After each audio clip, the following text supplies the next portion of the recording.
Carlos Ron, you're the president of the Simón Bolívar Institute. You're the vice minister in the Ministry of Foreign Affairs, effectively, although it has a Spanish name.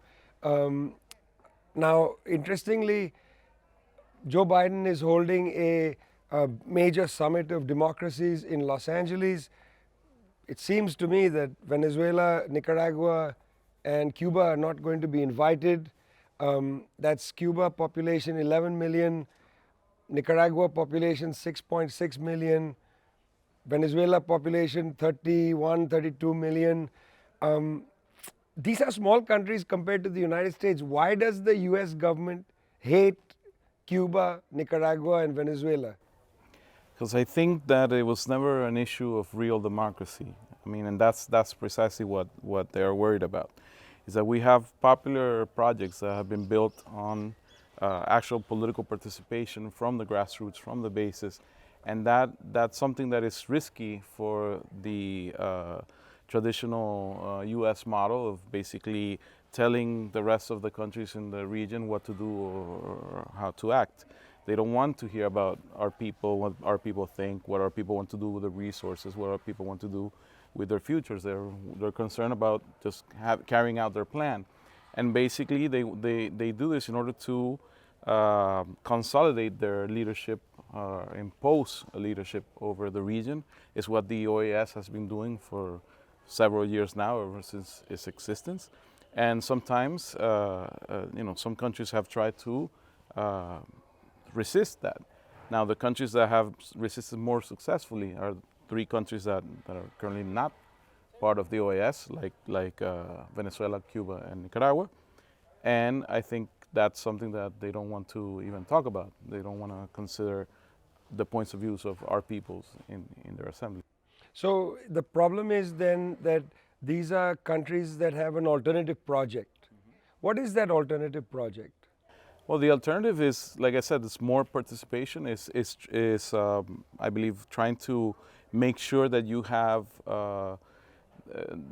the social programs and social necessities of the people met, that the resources of the countries are used for the benefit of the peoples, that you have independent foreign policy, that foreign policy thinks about the interests of our countries, not necessarily the interests of Washington, that thinks about a different type of world, a different type of society, a world that is where you can talk about cooperation and solidarity rather than talk about competition and markets.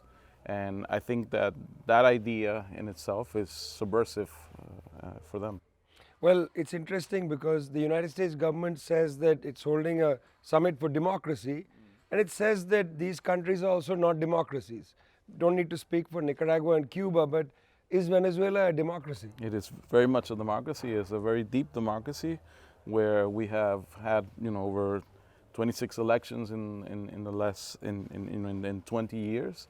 And it's not only about elections, it's the way we organize ourselves, the way we have local grassroots participation in decision making. It's where people are building community councils and communes where you really take care of the necessities of the population at the territory, in the place. And it's where, again, you have the freedom of having different types of perspectives, because the right wing in Venezuela, the conservatives, the pro-US, are still participating in elections, are still part of the debate. But then if you see in the United States pro-independent, pro-socialism type of or political organization doesn't really have room in the mainstream politics of the country. So then you have to question which is really a diverse democracy, that one that allows all these different views, or the one that just closes in on the liberal point of view. No, what you're saying is correct. I mean, there's a range of political opinion and so on. The accusations keep coming back. It's interesting. You said 26 elections since 1999, I suppose. That's a lot of elections. But the accusations, at least in recent years, keep coming back to the issue of electoral fraud. Well, the issue here is, the issue they have truly is not it's not really fraud because you have had international observers come to every election that Venezuela has done last several years.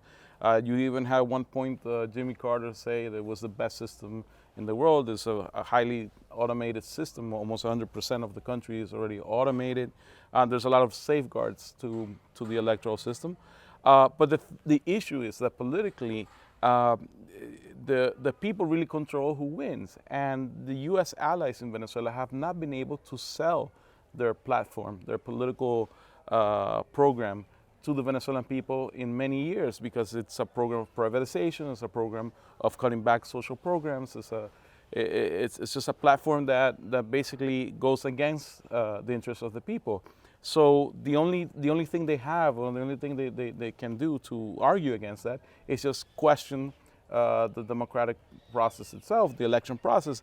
But then when you go to the detail, they can't even question the actual technical parts of the process, because they understand that it's very effective. So it's part of the narrative.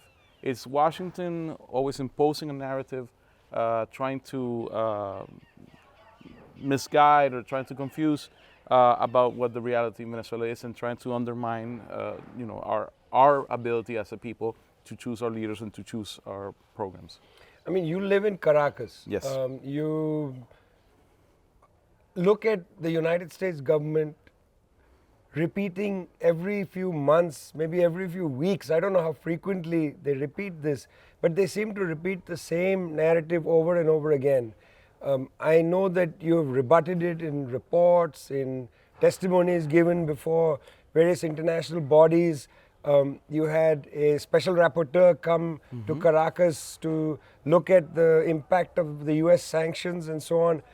Is it frustrating that in many parts of particularly the big media, you're not able to move an agenda and you have to keep answering questions that seem to come back over and over again?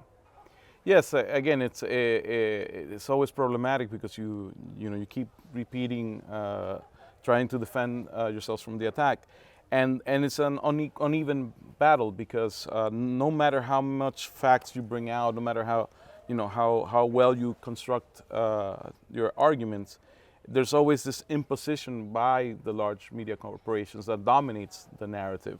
Every time we have to sit down and talk about Venezuela, I have to first start by debunking all these ideas that the mainstream media has already laid out. So it takes extra time, it takes extra effort, and you're always put on the defense, because that's what they try to do. Put us on the defense so that you seem like you're somehow guilty of something when it's not really true.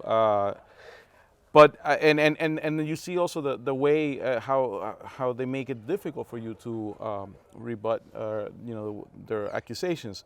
To give you an example, when I used to be a diplomat in Washington, and we responded once to the Washington Post with an article trying to debunk their narrative.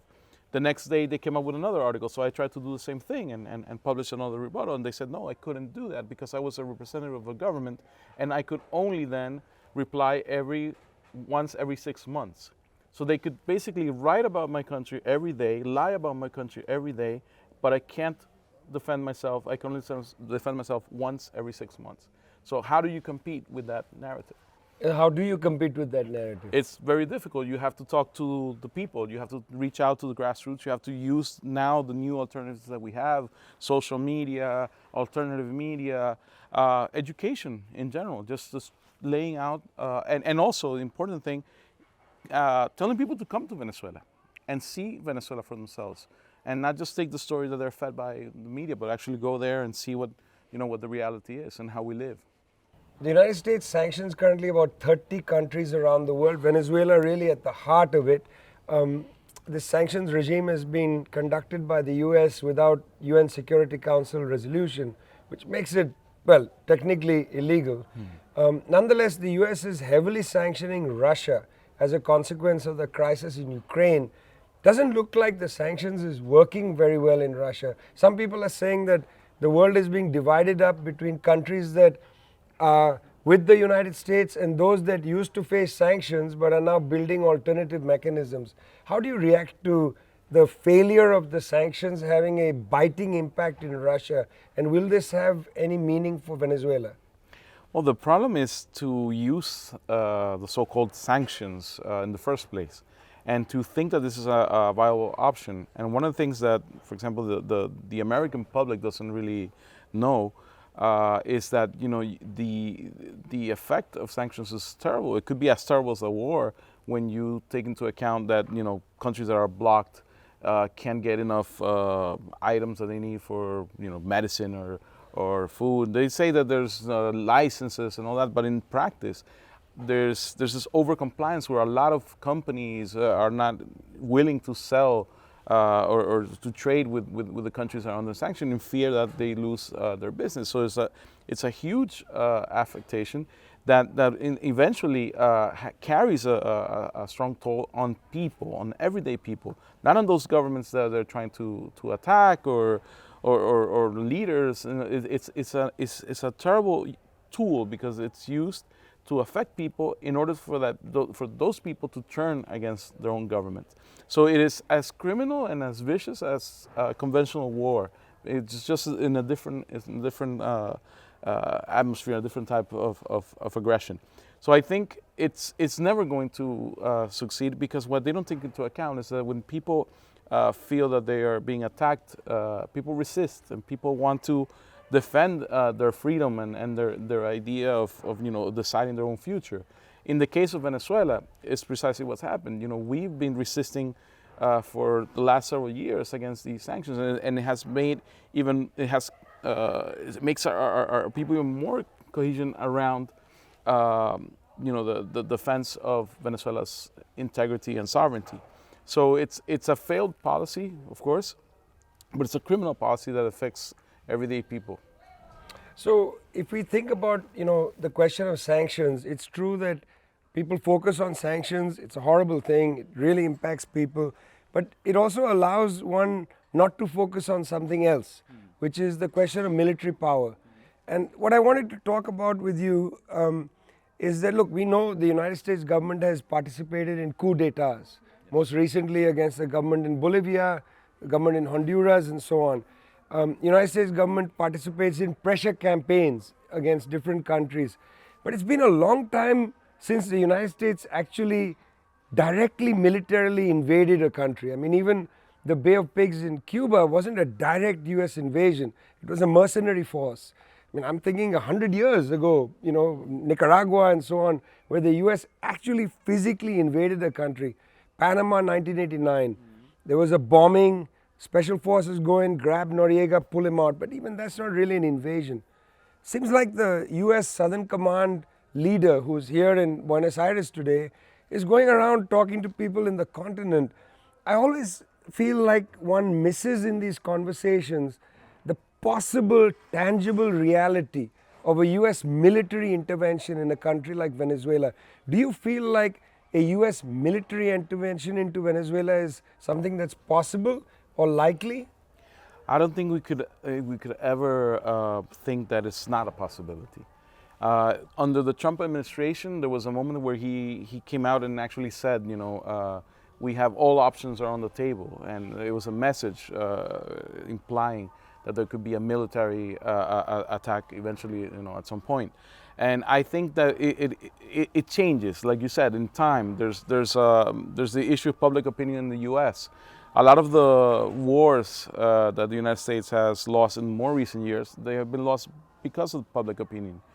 From Vietnam to other issues, and we saw the reaction of people towards Afghanistan. The people in the U.S. don't want their troops to be used and their children's lives to be lost in these foreign attacks on other countries. The thing is that this is all masked by, and there are other means to do it. Now there's security agencies, private security doing mercenary type of work. Or you'll see the use of other states to harass independent countries. We've seen it, we felt it In the case of Colombia, the Colombian government is a very hostile government to Venezuela. It's a government that allowed for militaries to be trained in Colombia to come in and try to invade Venezuela, with U.S. participation, by the way. There were 2 U.S. Green Berets that were caught in one of those such operations. So you see, there's other ways to do the same thing that they had been doing 100 years ago, like you said, but just they're masking it with some other in some other ways. But at the end of the day, I think we can never feel safe because as long as we maintain our independent path and our independent policy, there's always it always threatens the United States view and program for the region, and it could always end up in some sort of action against us. In your answer, you talked about public opinion in the United States. Broadly, we can look at Western countries and so on. I've always thought it pretty miraculous that the Cubans and the Palestinians were able to lift up their struggle and make it central to the imagination of sensitive people in the West, in Europe and the United States. Very hard to go into a progressive space in the United States and have people not have some Palestinian insignia or maybe even a picture of Che Guevara, The appetite for Venezuela solidarity doesn't seem obviously to be that high, because Venezuela hasn't been able to produce that kind of image, and it's a different era. What do you think is necessary for that kind of atmosphere, where public opinion turns and says, hey, listen, let them do what they're doing?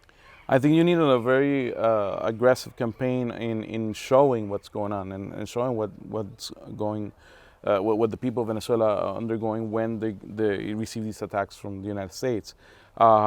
Cuba and Palestine have been visible, not only because of what they've done in the United States, but all throughout the world. Other countries and the solidarity of other peoples have allowed, for public opinion to see what's going on. If you take the recent case of for example, of Ukraine, you see how you can really take an issue and basically put it under the spotlight and make everybody feel aware and develop some sort of empathy towards people that are suffering, because at the end of the day, that's what happens.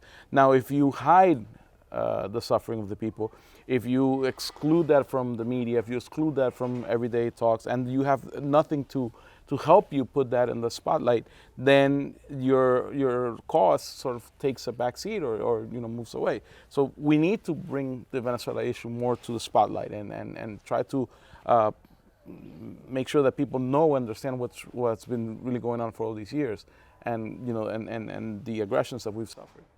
Hugo Chavez now has been dead for several years, but walking the streets of any Venezuelan town, into most Venezuelan homes, there's almost shrines to him everywhere.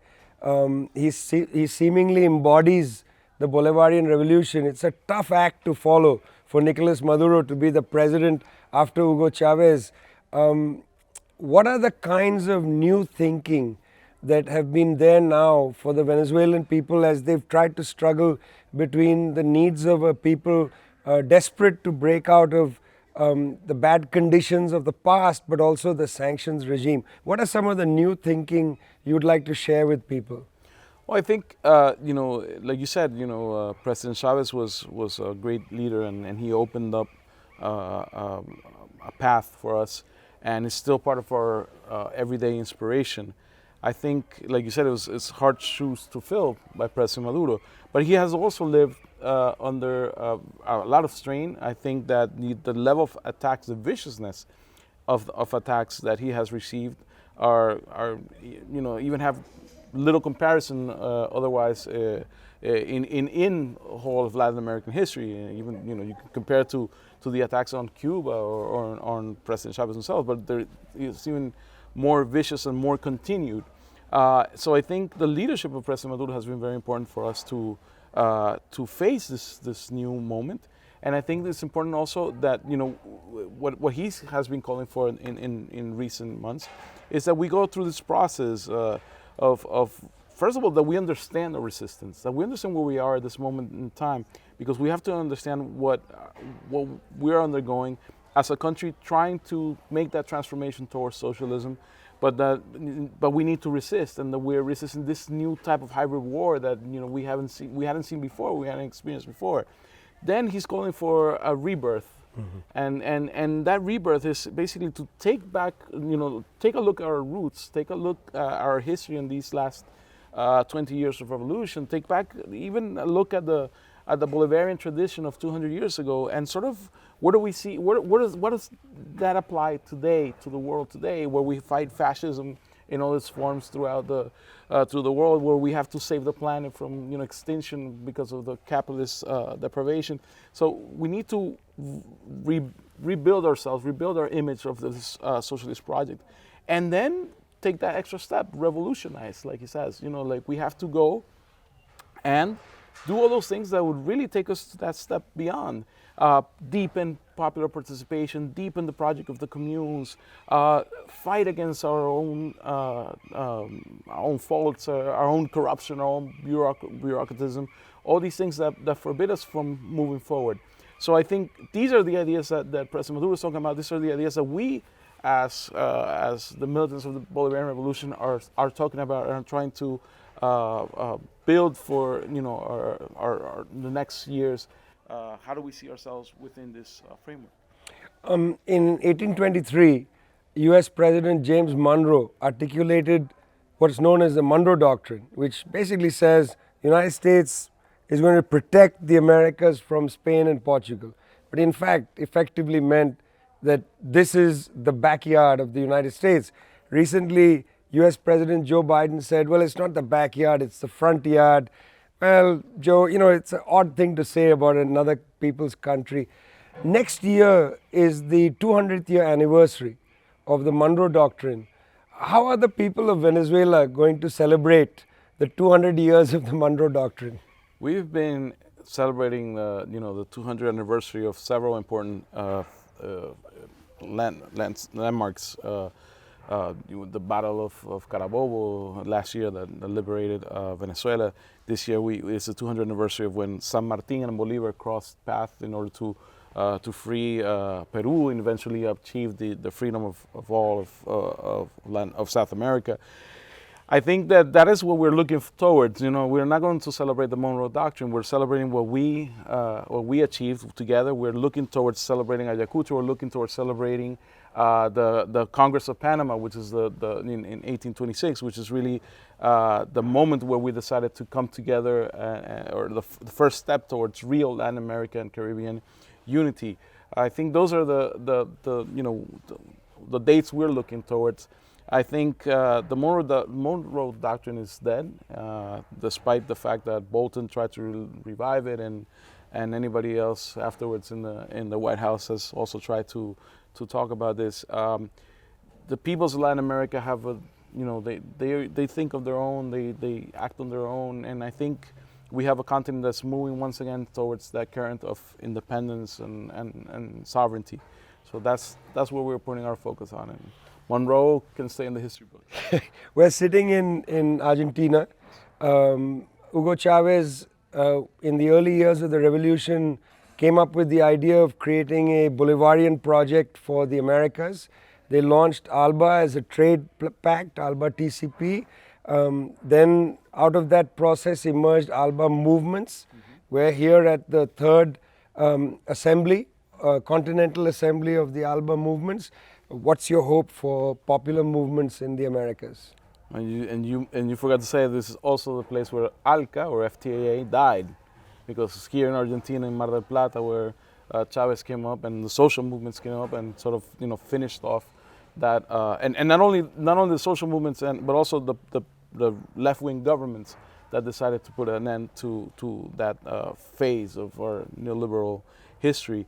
I think that I'm here with a lot of hope. I think that this third assembly is a step forward. I think there's a new moment that we all have to read, and it's very important that we sit down and discuss and share our views and build towards that future that we want. And I think this is a more democratic continent for sure than it was 20 years ago. There's a lot of more, this is more inclusive, more diverse. You see it in the language, you see it in the way people have built this network of relationships. So I think it's all hopeful from here on. We have to build this, this path towards socialism, for at least in the Venezuelan case, because we believe in socialism. Everyone has their path, their own path to build. We don't have a single project here. But we have a combination of struggles where we defend the right of people to their everyday, to fulfill their everyday needs, and to live in a world of justice. So I think that when we come here and share these ideas and share these views and share our experiences and our struggles, we build that path towards a better life for everyone. So I think that's the goal that we can add to this process, and hopefully, it's a fulfilling experience for all of us here. Carlos Ron is the president of the Simón Bolivar Institute. Yes. He's a vice minister of the Americas, which is really for North America. North America, which is really United States and Canada. Yes. And is an all-around super guy. And we could have gone on talking for another hour, if not more. Thanks a lot. Thank you, brother.